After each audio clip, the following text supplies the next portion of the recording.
How can someone with no motive just up and kill a young lady and her kid? Today, we are going to talk about the murder of a young woman, Amanda Grace Byers. Amanda was born on July 31st, 1987 in Mosen, Michigan, to her parents Phil and Robin.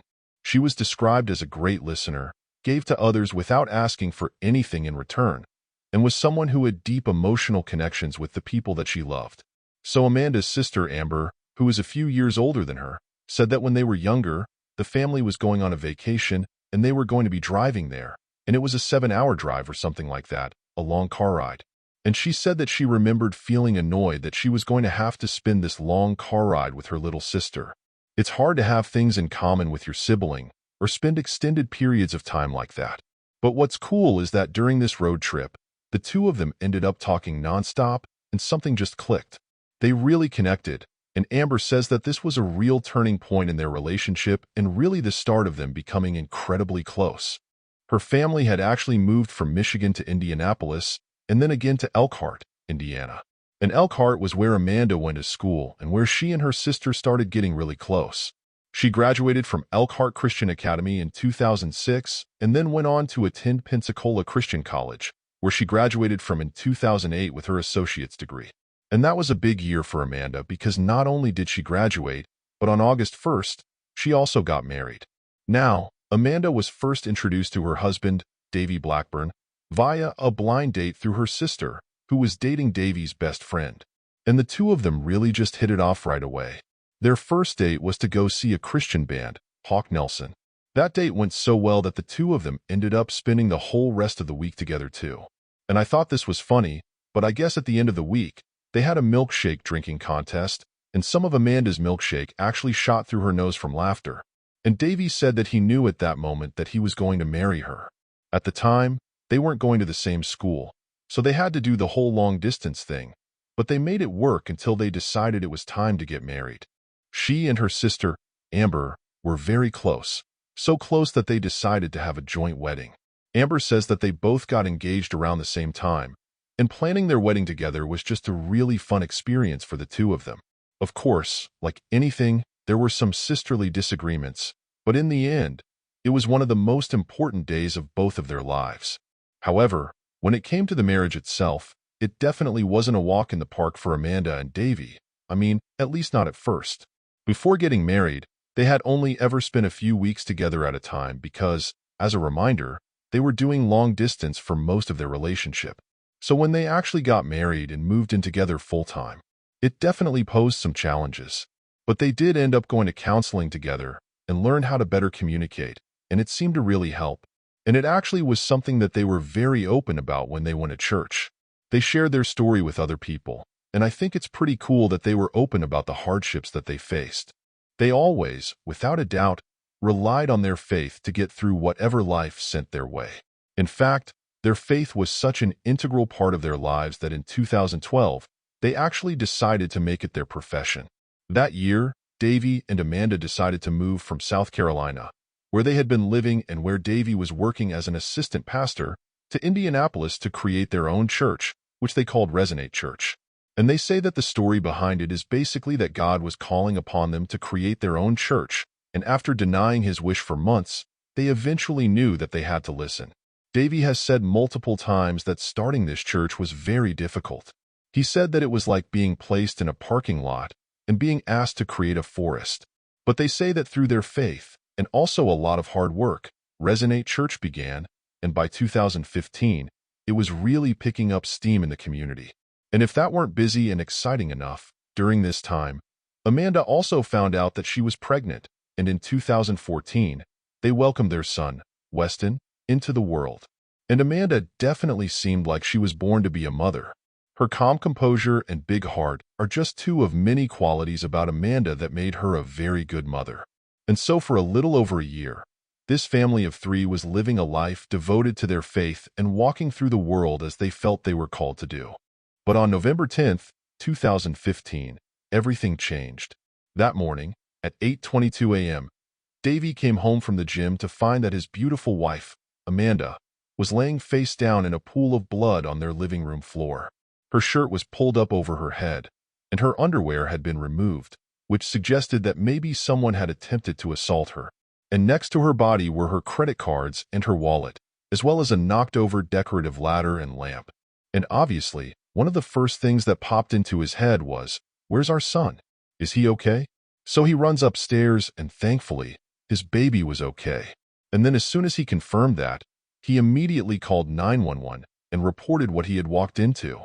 Then, minutes later, emergency services arrived, and although Amanda managed to hold on to life for the rest of that day, on November 11th, at 7:55 a.m., she was sadly removed from life support after it was clear that she had no brain activity. In her autopsy, it was revealed that she had been shot 3 times.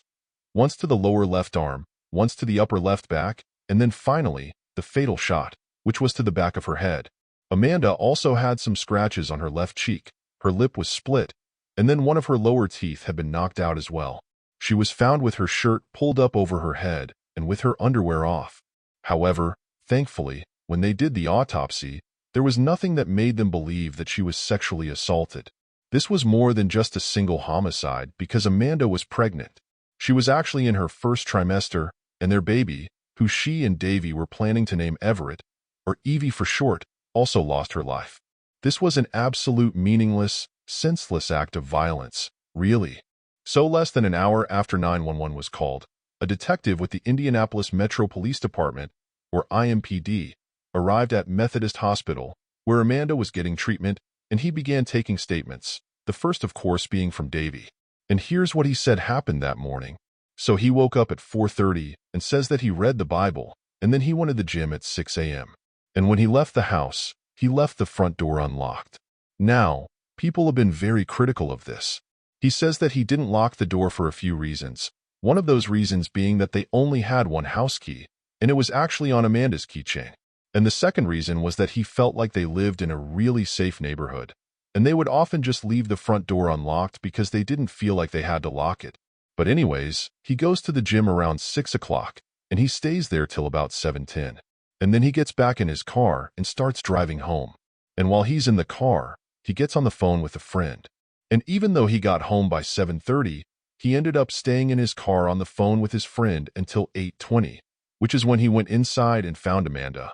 And as for why he didn't go inside sooner, he explained that he didn't want to wake Amanda or Weston up by talking on the phone, so he just decided to sit in his car while they continued their conversation.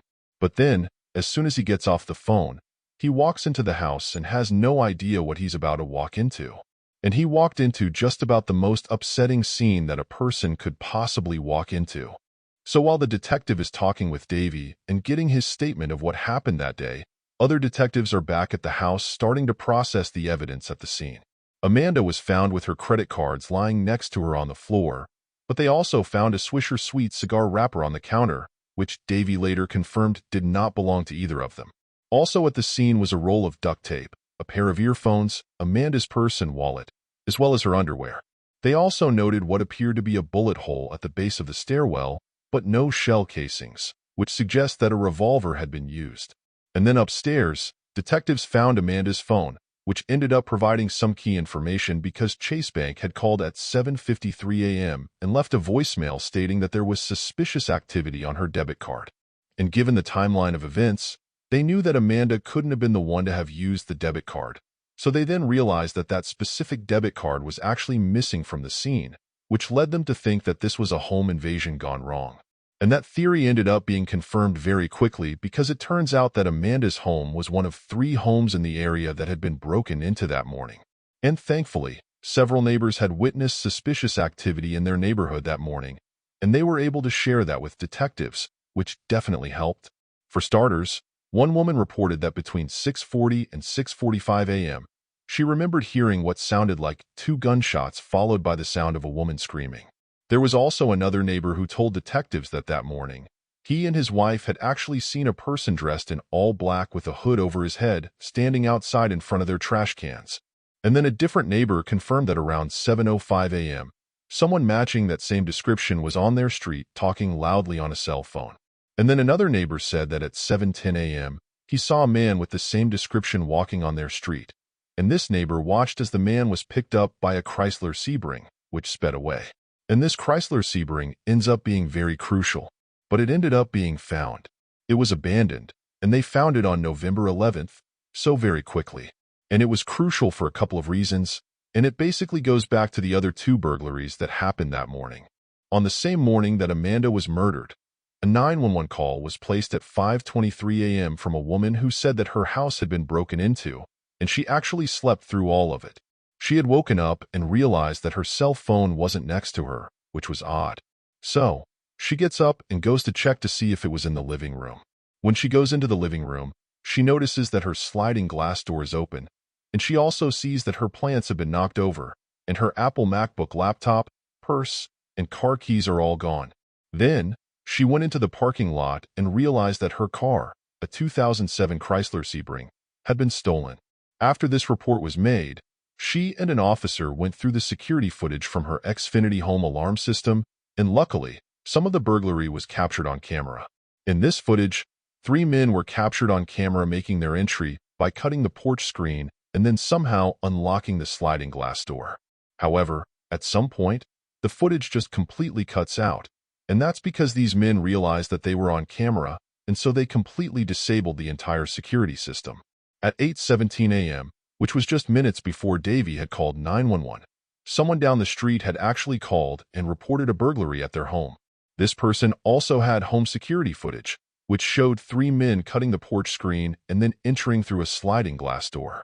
This time, the men managed to steal 4 TVs, a MacBook Pro, a Tiffany pearl necklace, a pink woman sweater, an AT&T U-verse remote, and then they also took, oddly enough, a bag of oranges and some bed sheets.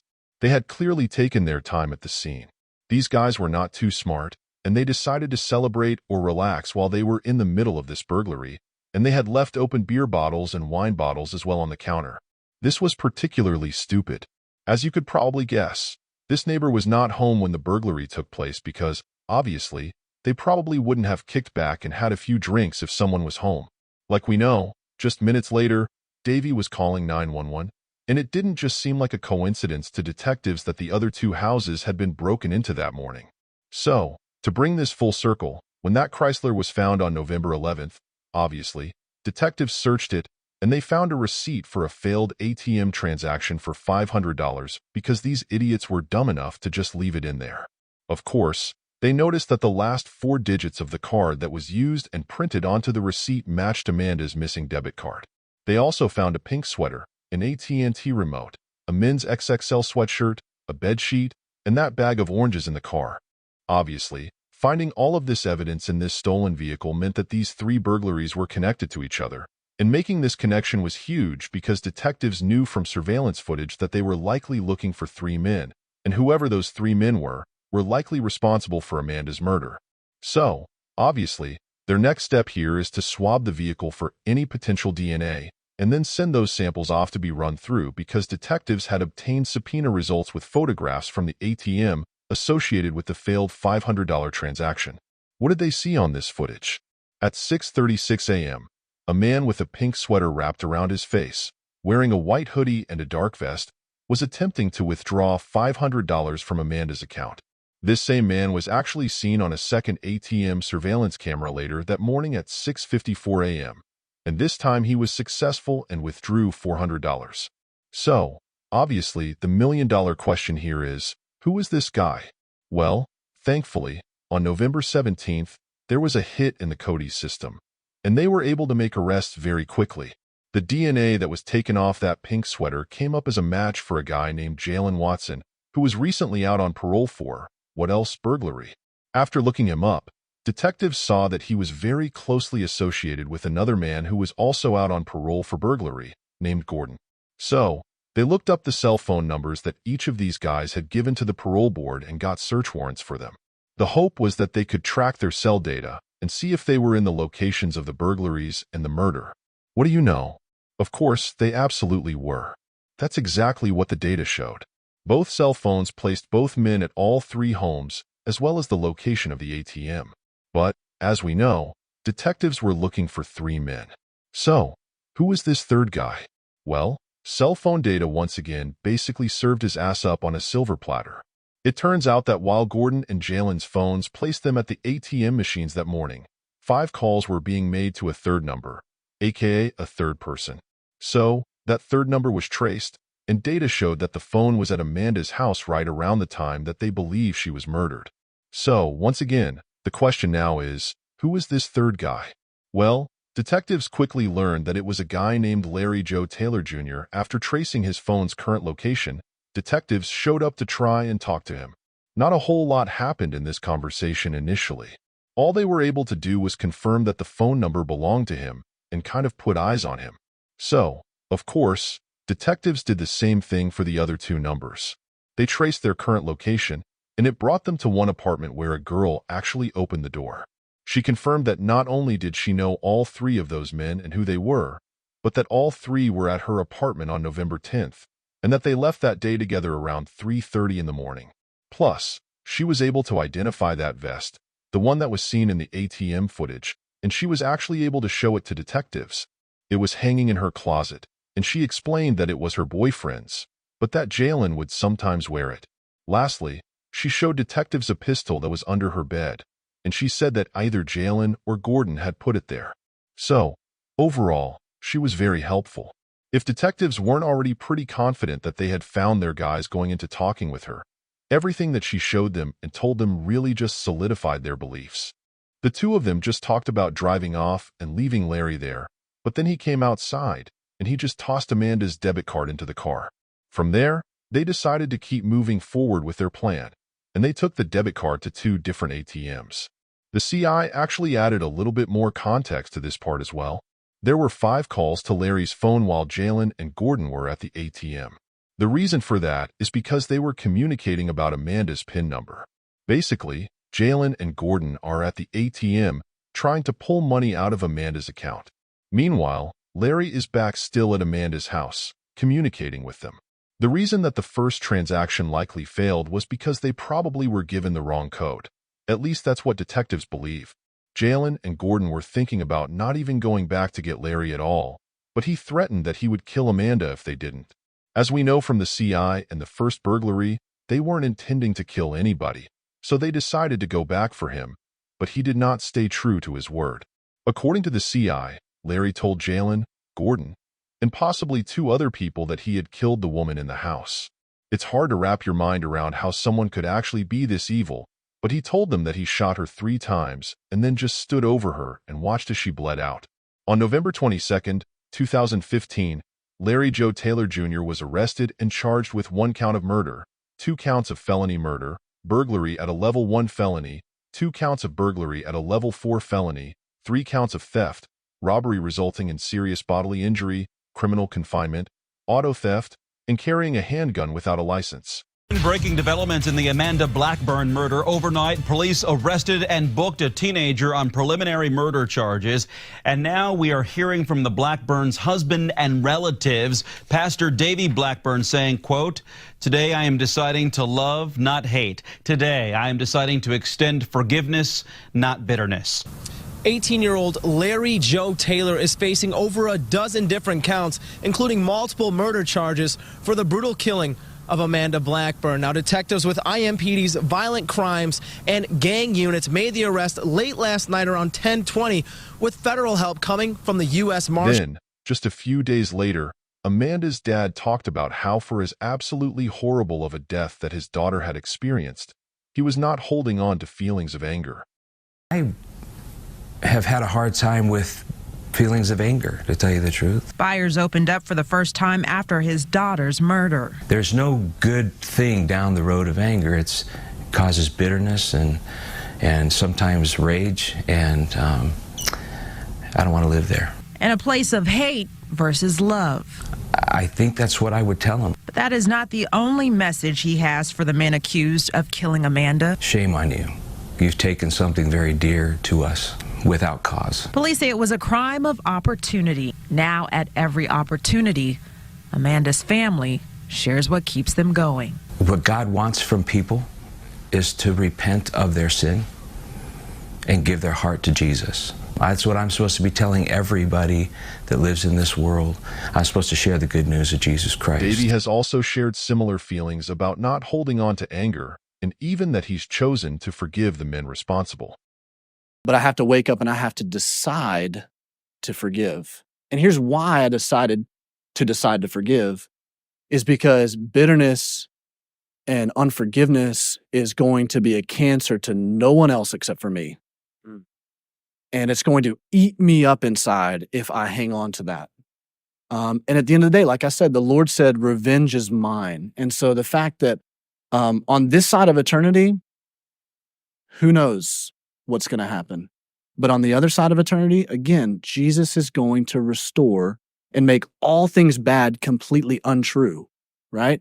And so he's going to take care of vengeance. All I have to do is trust that he's got all of this in control. Clearly, in the wake of Amanda's murder, faith is what really has kept this family going and given them a lot of their strength. Their family does feel that God was using Amanda's death for a greater purpose. Robin, her mother, has said that following her daughter's murder, she began hearing stories, big and small, from people about how Amanda's death helped them grow closer to God. These stories have really helped her find strength throughout this horrible tragedy. Amanda's funeral was held a few days before Larry's arrest, and 4 churches came together to celebrate her life and honor her memory. More than 2,000 people showed up. Amanda was only 28 years old when she was murdered, and her baby didn't even get to begin her life. Not to mention, she also has a son who is now going to have to grow up without his mother. Heartbreaking, devastating, doesn't even begin to describe it. Luckily, in the end, there was at least justice for Amanda and for her daughter. Larry was arrested on November 22nd, but he wasn't the only one. Jalen was also arrested in late November, followed by Gordon, who was arrested in December. In December, some more information came out that actually links Larry to other violent crimes. It turns out that the spree of burglaries that ended with Amanda's murder had been going on for 8 days, and she wasn't the only person that was killed. On November 3rd, Larry had broken into a woman's house where he raped her at gunpoint. Then, the next day, he also robbed another man, who he ended up shooting in the head and just left his body lying there next to his car. Larry is just gut-wrenchingly despicable. Jalen and Gordon are also terrible, but Larry is a whole different situation. 2 years after Amanda's murder, in 2017, Jalen Watson ended up accepting a plea deal. In this deal, they would drop several charges, including the charge of murder, in exchange for his testimony against Larry. He would also still have to plead guilty on charges of robbery and burglary, but those obviously carried much smaller sentences. In 2018, Gordon ended up accepting the same plea, meaning both of Larry's co-conspirators would be testifying against him. For as straightforward as you would expect his trial to be, there ended up being not 1 but 2 mistrials. The first trial took place in December of 2021, and apparently, Larry wasn't facing charges related to the unborn baby's death, so the judge ruled that any mention of the baby or her pregnancy wasn't allowed. In that first trial, several jurors revealed that they knew about the pregnancy, so it was declared a mistrial. In the second trial, something similar happened. One of the jurors, a woman, for some reason decided to tell the rest of the jurors about the previous mistrial and also some details about the case that they weren't aware of, even though she had told the court that she had never heard of the case and didn't know anything. Because of her, for the second time, the trial was thrown out. Thankfully, the third time was the charm, and this time, instead of a jury trial, he agreed to a bench trial, which just means that the judge alone would decide the case. Thanks for joining us today. Please come back again and hear another chilling episode of the True Crime Tales. Please subscribe and comment below your thoughts on this case. Until next time, be safe out there.